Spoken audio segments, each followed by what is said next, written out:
నమస్తే, welcome to స్వతంత్ర news. ముందుగా హెడ్లైన్స్ చూద్దాం. తెలుగు రాష్ట్రాల్లోనూ ప్రత్యేకత సంతరించుకున్న పిఠాపురం ఏకంగా 86.63%కు పైగా పోలింగ్ నమోదు.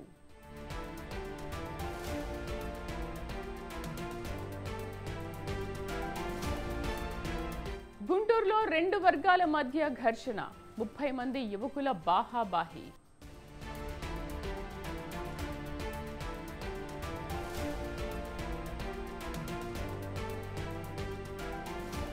పల్నాడులో హింసాత్మక సంఘటనలు, కొనసాగుతున్న 144 సెక్షన్.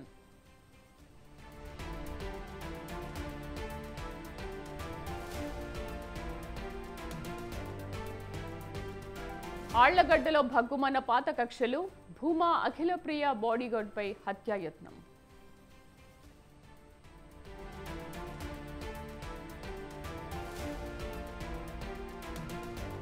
ఈ నెల 17 నుంచి మూతపడనున్న సింగిల్ స్క్రీన్ థియేటర్స్ 10 రోజుల పాటు మూసివేత.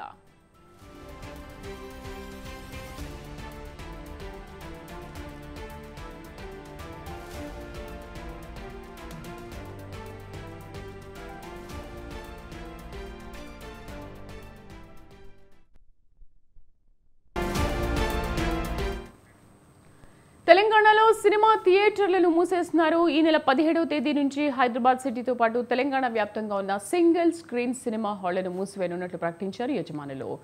సహజంగా సమ్మర్, ఎండాకాలంలో బోలెడు సినిమాలు విడుదలవుతుంటాయి. ఈసారి అందుకు భిన్నంగా ఈ సమ్మర్ హాలిడేస్లో కొత్త సినిమాలు రిలీజ్ కాలేదు. దీంతో ప్రేక్షకులు లేక సినిమా థియేటర్లు వెలవెలబోతున్నాయి. ఈ క్రమంలో థియేటర్ యజమానులు మూసివేయాలని నిర్ణయించినట్లు తెలుస్తోంది.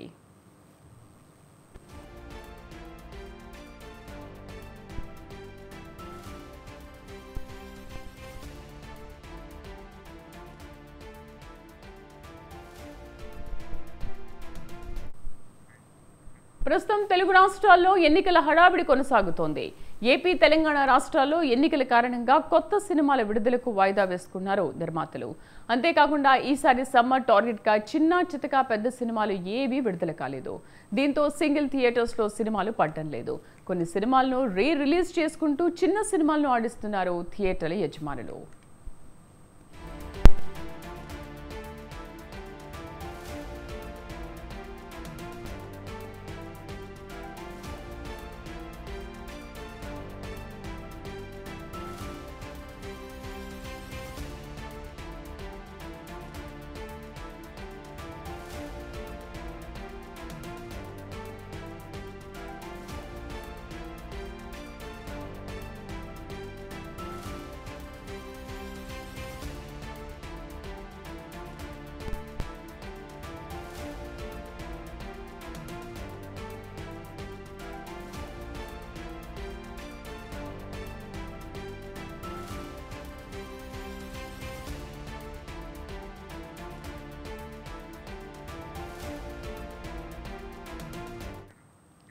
మరోవైపు చిన్న సినిమాలకు ప్రేక్షకుల నుంచి ఆదరణ లభించడం లేదు. ఈ క్రమంలోనే థియేటర్ కరెంటు ఛార్జీలు, మెయింటెనెన్స్ ఖర్చులు సైతం రాకపోవడం, నష్టాలు వస్తుండడం, మే నెలాఖరు వరకు కొత్త సినిమాలు విడుదల లేకపోవడంతో థియేటర్లు మూసివేయాలని నిర్ణయించారు యజమానులు.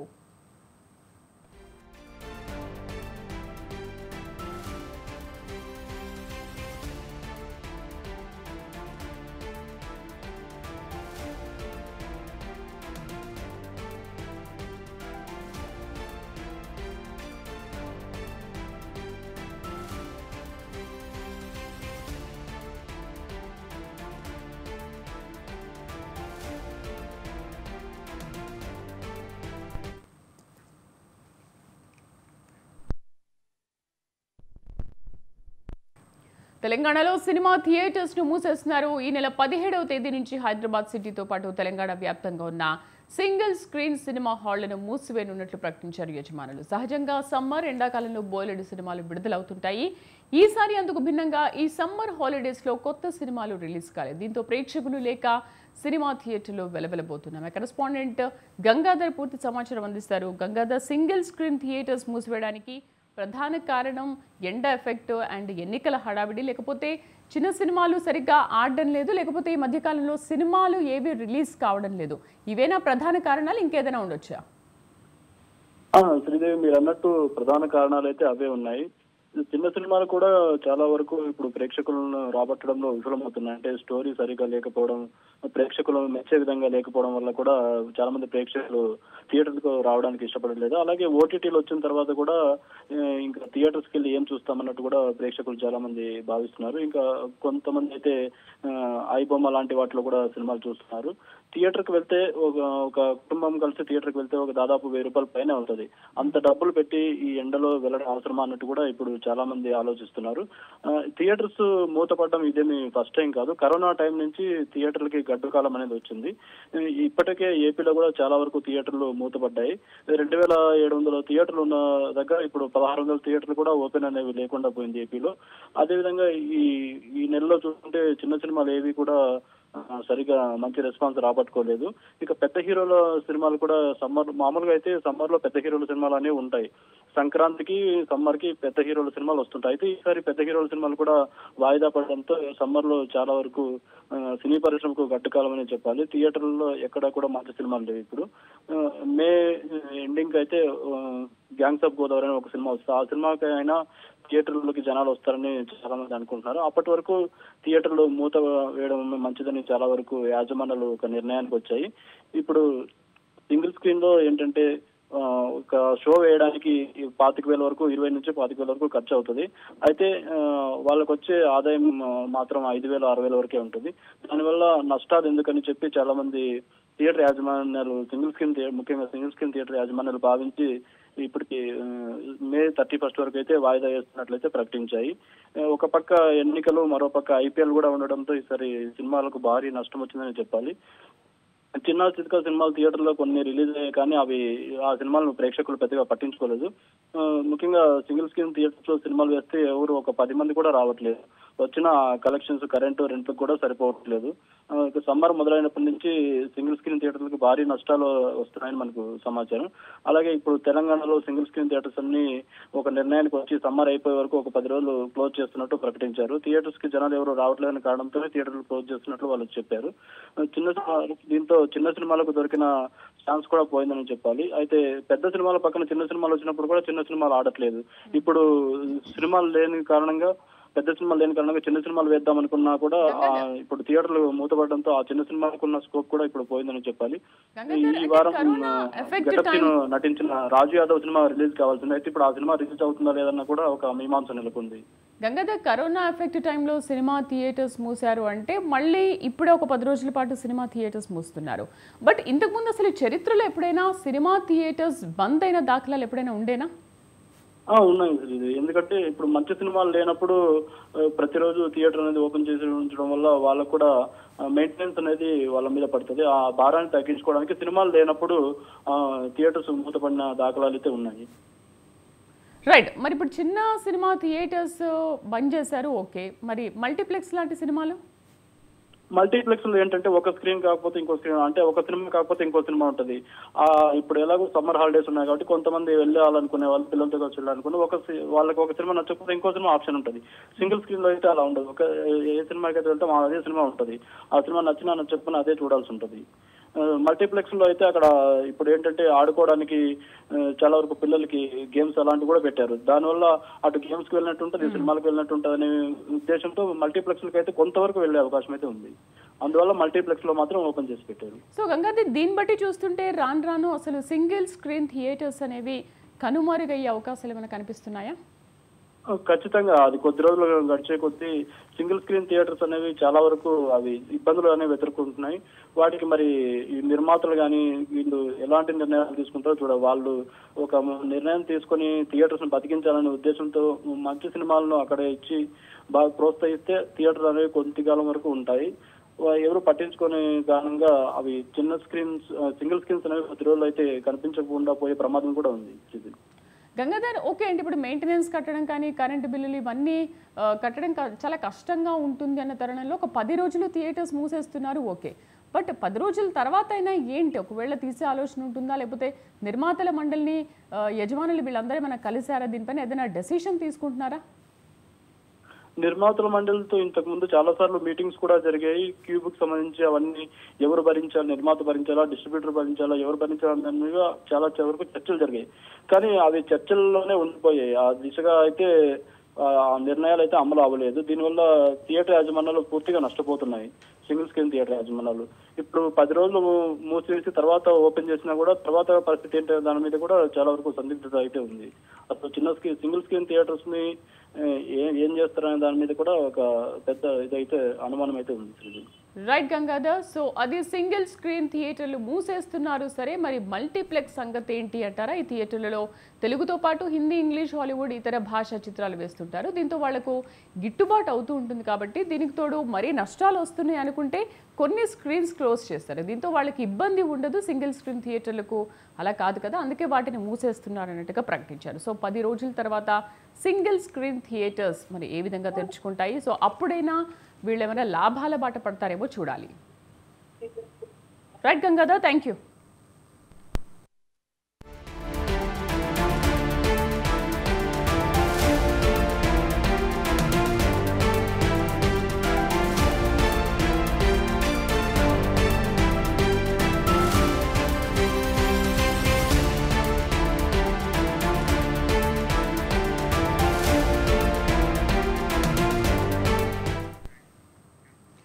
గుంటూరు పట్టణం కృష్ణబాబు కాలనీలో 2 వర్గాల మధ్య గొడవ ఉద్రిక్తతలకు దారితీసింది. దాదాపుగా 30 మంది యువకులు బాహాబాహికి దిగారు. ఈ ఘటనలో 6 వ్యక్తులు తీవ్రంగా గాయపడ్డారు. గాయపడిన వారిని ప్రభుత్వ ఆసుపత్రికి తరలించి చికిత్స అందిస్తున్నారు. అయితే ఆసుపత్రిలో కూడా ఇరు వర్గాలకు మధ్య గొడవ జరిగింది. ఆసుపత్రిలోనే ఒకరిపై ఒకరు దాడులకు పాల్పడ్డారు. దీంతో ఆసుపత్రి సిబ్బంది భయాందోళనకు గురయ్యారు. సమాచారం అందుకున్న పోలీసులు ఆసుపత్రికి చేరుకుని ఆందోళనకారులను చెదరగొట్టారు.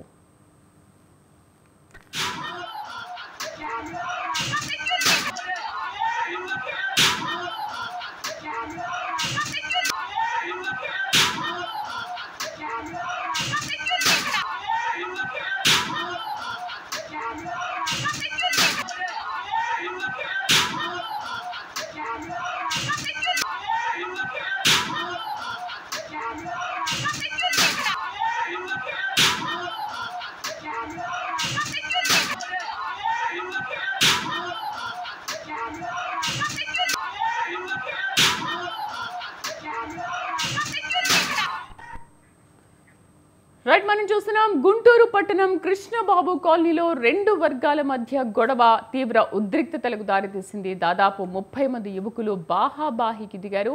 ఈ ఘటనలో 6 వ్యక్తులు తీవ్రంగా గాయపడ్డారు. గాయపడిన వాళ్ళని ప్రభుత్వ ఆసుపత్రికి తరలించి చికిత్స అందిస్తున్నారు. అయితే ఆసుపత్రిలో కూడా ఇరు వర్గాల మధ్య గొడవ జరిగింది. ఏ విధంగా కొట్టుకుంటారో మనం విజువల్స్ లో చూస్తున్నాం. పూర్తి సమాచారం కరెస్పాండెంట్ వీరస్వామి అందిస్తారు. వీరస్వామి, ఏంటి అసలు విజువల్స్ లో చూస్తున్నాము, చాలా దారుణంగా గొడవ పడుతున్నారు. ఏంటి ఘర్షణకు కారణం ఏంటి, ఏం జరిగింది? గుంటూరు పట్టణం కృష్ణబాబు కాలనీలో గ్యాంగ్ వార్ నడిచింది. 2 వర్గాల మధ్య 30 మంది యువకులు మాత్రం ఒకరిపై ఒకరు దాడికి పాల్పడ్డారు. దాడికి పాల్పడిన ఘటనలో మాత్రం 6గురికి తీవ్ర గాయాలయ్యాయి. ఈ నేపథ్యంలో అక్కడ ఒక చిన్న షాపు దగ్గర చిన్నపాటి వివాదం తలెత్తింది. ఒకరిపై ఒకరు మాట పెరగడంతో వెంటనే ఒకరిపై ఒకరు ఫోన్లతోటి వాళ్ళ సంబంధించిన వాళ్ళని కూడా యువకులను పిలిపించుకొని అక్కడికి దాడికి పాల్పడిన సంబంధి ఘటన మాత్రం వెలుగులోకి వచ్చింది. ఈ నేపథ్యంలో చూసుకున్నట్టు మాత్రం గాయాల పాలైన వారిని అందరినీ ఆసుపత్రికి తరలించారు. వెంటనే ఏదైతే ఉందో చివరి నిమిషంలో వచ్చిన యువకులు ఇక్కడ స్థానికంగా లేకపోయేసరికి వెంటనే మాత్రం ఆసుపత్రికి తరలించారని తెలియగానే ఆ ఆసుపత్రిలో చికిత్స పొందుతున్న వారిని సైతం అక్కడికి వచ్చి ఆ యువకులు మాత్రం వారిపై దాడి చేసిన ఘటన మాత్రం వెలుగులోకి వచ్చిందని చెప్పుకోవాల్సిన పరిస్థితి నెలకొంది. ఈ నేపథ్యంలో చూసుకున్నది మాత్రం పోలీసులు వెంటనే అక్కడ గొడవ జరుగుతుందని ఆసుపత్రి సిబ్బంది చెప్పడంతో పోలీసులు వెంటనే అక్కడికి రావడంతో ఆ యువకులు అక్కడ పరారయ్యారు. ఇది మొత్తం ఒక గ్యాంగ్ వార్ నడిచిందని చెప్పుకోవాల్సిన పరిస్థితి నెలకొంది. గతంలో కొన్ని రోజులుగా ఈ గ్యాంగ్ వారు ఒకరిపై ఒకరు మాట కొన్ని సందర్భాల్లో కూడా ఒకరిపై ఒకరు దాడి చేసుకున్నారని మనకున్న సమాచారం మేరకు తెలుస్తుంది. దీని మీద కూడా చూసుకున్నట్టు మాత్రం కృష్ణబాబు కాలనీలో గత కొద్ది రోజులు కూడా వివాదాలు తలెత్తుతున్నాయి. యువకుల మధ్య వివాదాలు తలెత్తుతుంటుంది. అది పెద్ద ఎత్తున వివాదాలు చెల్లితే అక్కడున్న స్థానికులు నాయకులు మాత్రం ఇద్దరిని కూర్చోబెట్టి సమస్యను పరిష్కరించే దిశగా అడుగులు ముందుకు వేశారని చెప్పుకోవాల్సిన పరిస్థితి ఉంది. కానీ మాత్రం రాత్రి మాత్రం ఆ షాపు దగ్గర జరిగిన చిన్నపాటి గొడవ మాత్రం గ్యాంగ్ వారిని తలపించే విధంగా మాత్రం ఒకరిపై ఒకరు 30 మంది యువకులు కొట్టుకున్న పరిస్థితి ఉంది. దీని మీద మాత్రం పోలీసులు దర్యాప్తు చేస్తున్నారు. శ్రీదేవి, మరేంటి వీరస్వామి, వాళ్ళని పోలీసులు అదుపులోకి తీసుకున్నారా? గాయపడ్డ వాళ్ళ పరిస్థితి ఎలా ఉంది ఇప్పుడు? ఇప్పుడు ప్రధానంగా చూసుకున్నట్టు మాత్రం ఆ యువకుల్ని వాళ్ళ తల్లిదండ్రులు ఇచ్చుకున్నది చికిత్స పొందుతున్నారు గుంటూరు జీజీహెచ్ ఆసుపత్రిలో. దానికి సంబంధించి కూడా పోలీసులు కూడా కేసు నమోదు చేసే విధంగా మాత్రం వీళ్ళు పోలీస్ కేసు ఇంతవరకు పెట్టలేదు. పోలీస్ కేసు పెడితే మాత్రం తప్పనిసరిగా వాళ్ళ మీద సివియర్ యాక్షన్ తీసుకుంటామని చెప్పి పోలీసు ఉన్నతాధికారులు వెల్లడిస్తున్న పరిస్థితి ఉంది. ఈ నేపథ్యంలో మేము కొంతమంది యువకులు మాత్రం గతంలో వీళ్ళ మధ్య చిన్నపాటి వివాదాలు ఉన్నాయి, చిన్నపాటి పాత గొడవలు ఉన్నాయి. ఆ గొడవలను మనసులో ఉంచుకొని దాడికి పాల్పడ్డారని చెప్పేసి బాధితులు వెల్లడిస్తున్న పరిస్థితి నెలకొంది. దీని మీద కూడా పోలీసులు మాత్రం ఒకవైపు నుంచి కూడా మౌనంగా ఉన్నారు. కేసు పోలీస్ స్టేషన్ లో కేసు పెడితే తప్పనిగా దాని మీద కూడా దర్యాప్తు చేస్తామని వాళ్ళు అంటున్నారు. ఏ విధమైంది మనం వెయిట్ చేయాల్సిన అవసరం ఉంది. ఈ గ్యాంగ్ వారిని కట్టడి చేయాల్సిన పోలీసు యంత్రాంగం మాత్రం అప్రమత్తమైంది. దానికి సంబంధించి కూడా ఏదైతే ఉందో వాళ్ళు పోలీస్ స్టేషన్ కి పిలిచి విచారణ చేసే అవకాశాలు కూడా కనిపిస్తున్నాయి అని చెప్పుకోవాల్సిన పరిస్థితి నెలకొంది. అసలు దీనికి సంబంధం ఏంది? గత కొద్ది రోజులుగా ఇంతకు ముందు పాత గొడవలు ఉన్నాయన్నారు. వాటిని మనసులో పెట్టుకొని ఇంకేదైనా పెద్ద ఎత్తున పెను ప్రమాదం జరిగే అవకాశాలు కూడా ఉన్నాయి. కాబట్టి దీనికి సంబంధించి కూడా ముందుగా విచారణ చేసే విషయంలో మాత్రం కొంతమంది యువకులను పిలిచి విచారిస్తున్నట్లు మనకు కొద్దిసేపటి క్రితమే సమాచారం అందుతుంది. ఏం జరుగుతుందో అనేది మనం వేచి చూడాల్సిన అవసరం ఎంతైనా ఉంది. Sridevi, right Veeraswamy, thank you.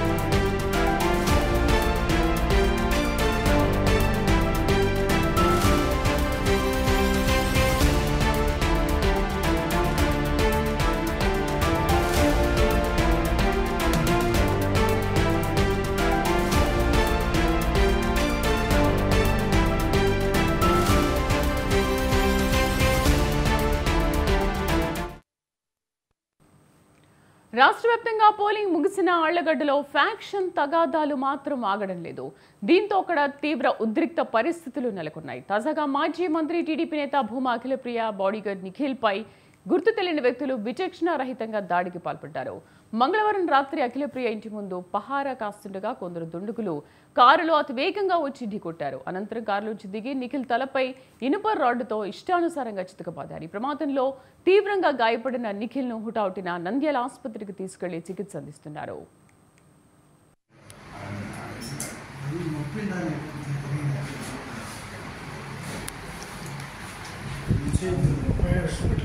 City slip ఏదినా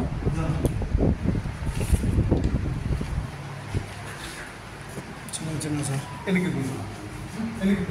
Nikhil కదా నీ పేరు?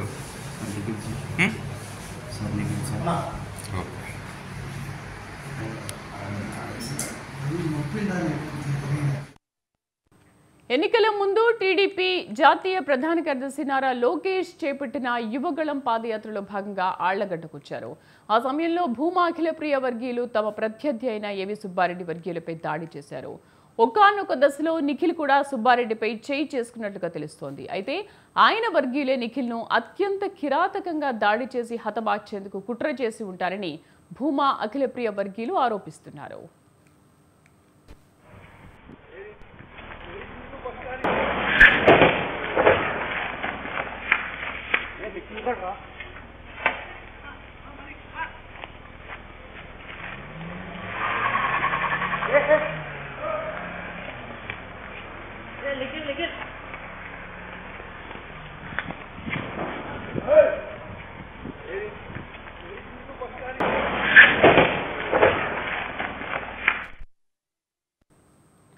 పల్నాడు జిల్లాలో జరిగిన ఘోర రోడ్డు ప్రమాదంలో 6గురు మృతి చెందారు. మరికొందరు గాయాల పాలయ్యారు.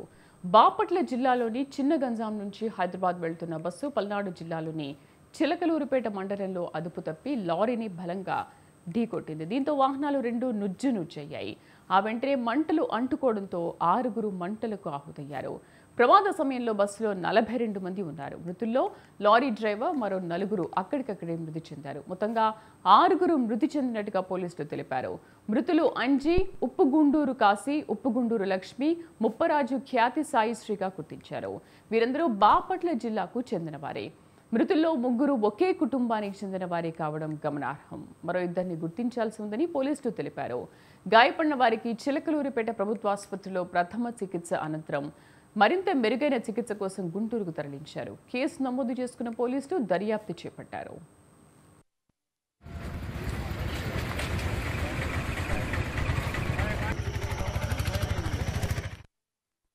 ఏపీ ఎన్నికల నేపథ్యంలో ఓటు వేసేందుకు సొంతూళ్లకు వెళ్లారు. ఉత్సాహంగా ఓటు వేశారు. బంధుమిత్రులతో 2 రోజుల పాటు సంతోషంగా గడిపారు. తిరిగి హైదరాబాద్కు బయలుదేరారు. అంతలోనే వారిని టిప్పర్ రూపంలో మృత్యువు కబళించింది. బస్సు డ్రైవర్, టిప్పర్ డ్రైవర్తో సహా 6 నిండు ప్రాణాలు బలి తీసుకుంది. కళ్లు తెరిచేలోపే అగ్ని కీలలకు ఆహుతైన విషాదం ఇది. గాఢ నిద్రలో ఉన్న 10ల సంఖ్యలో ప్రయాణికులను తీవ్ర గాయాల పాలు చేసింది. తెల్లవారుజామునే 6 బతుకులు తెల్లారిపోయాయి. ఏం జరిగిందో కూడా తెలుసుకోక ముందే ప్రాణాలు అనంత వాయువుల్లో కలిసిపోయాయి. 8 ఏళ్ల చిన్నారి సహా 6 వ్యక్తులు సజీవ దహనమయ్యారు. ఆగండి. బాపట్ల జిల్లా చినగంజాం నుంచి పర్చూరు, చిలకలూరుపేట మీదుగా హైదరాబాద్ వెళ్లేందుకు రాత్రి అరవింద ప్రైవేట్ ట్రావెల్స్ బస్సు 40 మంది ప్రయాణికులతో బయలుదేరింది. అర్ధరాత్రి 1:30 సమయంలో చిలకలూరుపేట మండలం అన్నంబట్లవారిపాలెం, పసుమరు గ్రామాల మధ్య ఈ ఊరి వారిపాలెం రోడ్డు వద్దకు వచ్చేసరికి ఎదురుగా శరవేగంగా కంకరతో వచ్చిన టిప్పర్ బస్సును ఢీకొట్టింది. క్షణాల్లో టిప్పర్కు మంటలు చెలరేగి ఆపై వేగం, తీవ్రత దృష్ట్యా బస్సుకు మంటలు వ్యాపించాయి.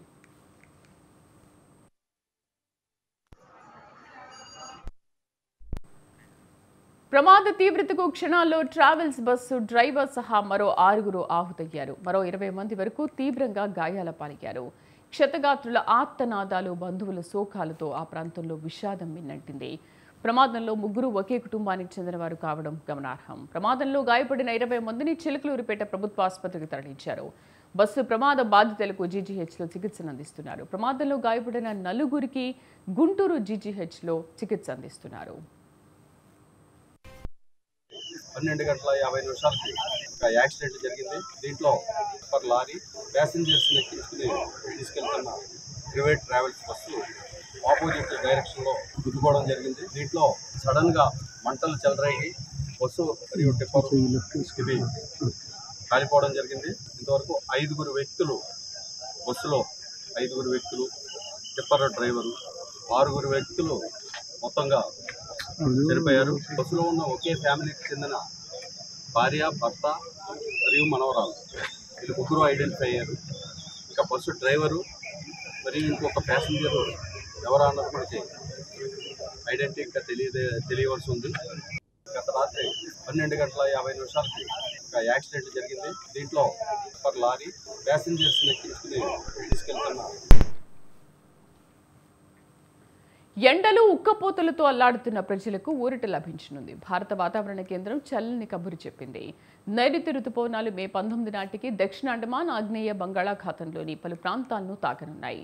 నైరుతి రుతుపవనాలు ఏటా మే 22న దక్షిణ అండమాన్ సముద్రంలోకి ప్రవేశిస్తుంటాయి. కానీ ఈసారి 3 రోజుల ముందుగానే వస్తున్నాయి.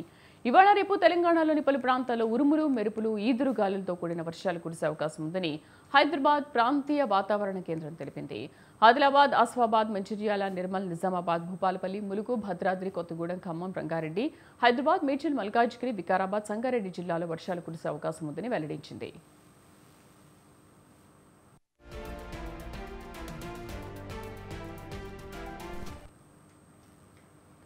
ప్రధానమంత్రి నరేంద్ర మోదీ ఉత్తరప్రదేశ్లోని వారణాసి నుంచి నామినేషన్ దాఖలు చేశారు. అఫిడవిట్లో ఆయన తన ఆస్తుల వివరాలను తెలియజేశారు. మొత్తం 3.02 కోట్ల విలువైన ఆస్తులు ఉన్నట్లు చెప్పారు. తన వద్ద ప్రస్తుతం 52,920 రూపాయల నగదు ఉన్నట్లు తెలిపారు.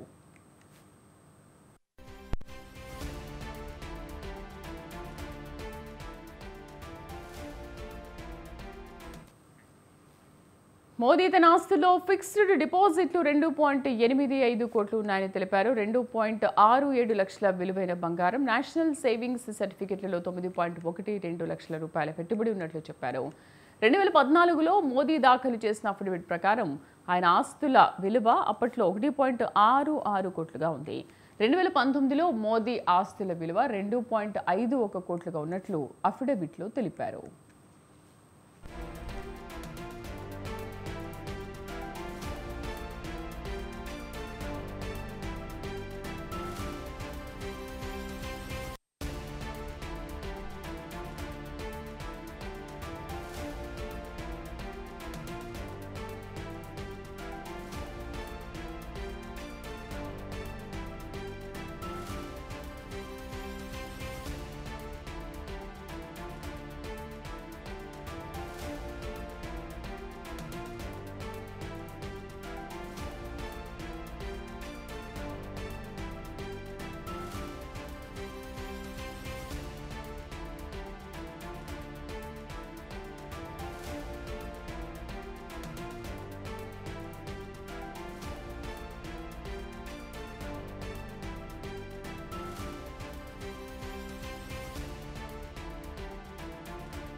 పాక్ ఆక్రమిత కశ్మీర్లో టెన్షన్. ఈ ప్రాంతంలో మళ్లీ హింస చెలరేగింది. పెరిగిన గోధుమ ధరలు, విద్యుత్ బిల్లులకు వ్యతిరేకంగా గత కొద్ది రోజులుగా అక్కడి ప్రజలు తీవ్ర స్థాయిలో ఆందోళనలు నిర్వహిస్తున్నారు. ఈ నేపథ్యంలో మరోసారి ఉద్రిక్త వాతావరణ పరిస్థితులు నెలకొన్నాయి.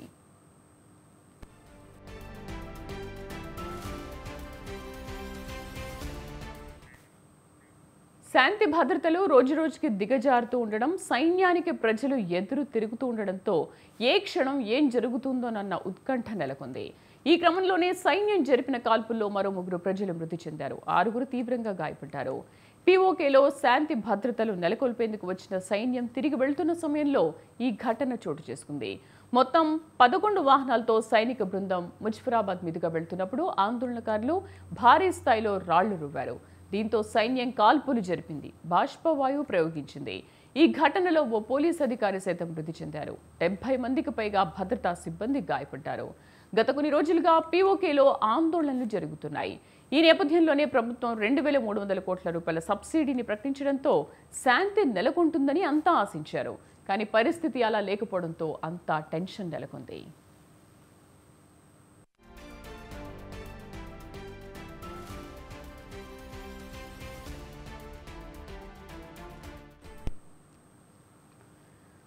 రాజస్థాన్లోని హిందుస్థాన్ కాపర్ లిమిటెడ్కు చెందిన గనుల్లో 15 మంది అధికారులు చిక్కుకుపోయారు. దాదాపు 12 గంటల పాటు నిర్విరామంగా ప్రయత్నించి ముగ్గురిని రక్షించారు. మిగతా వారిని రక్షించేందుకు కృషి చేస్తున్నారు. వారి బంధువులు, తోటి కార్మికులు గని వద్ద ఆందోళన చెందుతున్నారు. పోలీసులు ఆ ప్రాంతంలో మోహరించారు. రాజస్థాన్లోని నీమ్కా థానా జిల్లాలోని కోలిహాన్ గనిలో మంగళవారం రాత్రి లిఫ్ట్ కూలిపోవడంతో హెచ్సిఎల్కు చెందిన 15 మంది అధికారులు చిక్కుకుపోయారు. ముగ్గురిని రక్షించారు. వారిని ఏకే శర్మ, హన్స్ రామ్, ప్రీతం సింగ్గా గుర్తించారు. మిగిలిన 12 మందిని రక్షించేందుకు సహాయక చర్యలు కొనసాగుతున్నాయి.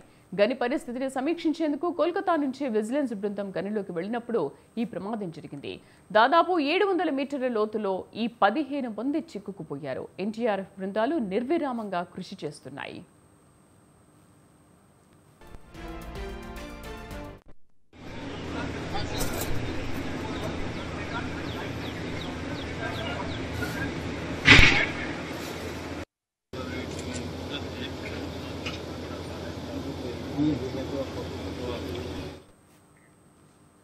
ఇవి బులెటిన్ విశేషాలు. మరిన్ని అప్డేట్స్తో మరో బులెటిన్లో మళ్ళీ కలుద్దాం. Stay with us.